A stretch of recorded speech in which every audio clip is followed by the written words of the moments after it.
Kasalo kasi nakikipag-agawan sa aso. Pero sa kwentong ito, finally nung magkita sila sa kabilang buhay, dito ang namamatay lamang dito, physical. Tandaan nyo ha, ang namamatay lamang sa ating katawan physically. Wala itong nararamdaman, wala na itong isip, wala na alaala.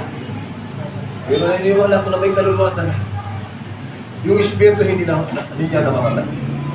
Yun ay papalik at mayroong lugar na pupuntahan. Ang tanong, kapag namatay ka, handa ba yung kaluluwa mo? Maganda mapasama tayo sa Pili ni Abraham, chapter 16 mula Lucas yan. Yung arabula, o isang example ni Yeshua, yung isa mayaman at mahirap Allah. Marami ang talata, pero dyan ipinakikita ko lang na ang kaluluwa mo kapag namatay, hahati ka sa hadis ng pagdurusa. Mayroon palang tinutukoy ang Biblia, parehong libingan, pero magkaiba ng nararamdaman ang kaluluwa. Hadis ng pagdurusa at hadis ng kapayapaan sa piling ni Abraham. Chapter 16. Nung makita ko ito, lalo ako kinilabutan. Sabi ko, mahirap pala. Akala ko pag ang tao patay na, tapos na. Kaya sabi ng maraming mga tao, kapag ikay habang nabubuhay, magpakasarap ka, magpakasaya ka, dahil pag namatay ka, tapos na rin ang kwento. Hindi pa pala.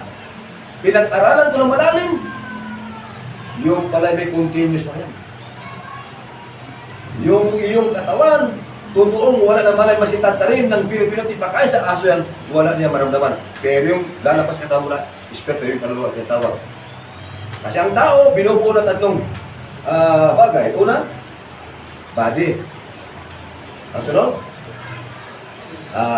katawan, breath of life, and then soul equals the living soul.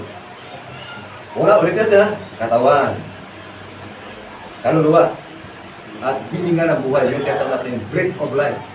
Ang kinukuha dito niya may breath of life. Kaya yung soul, hindi na makapasok at makaparating sa body. Ihiwalay siya. Yun yung body, may iwan, ito na yung katulad itong body ngayon eh, brother and friend. Wala na dyan ang kanyang kaluluwa. Maaaring ngayon ang kaluluwa nandyan. Eh sabi ng iba, pinag-aralan ko ito. Magkaiba. Sabi ko, totoo nga palang wala malay. Alin ang wala malay?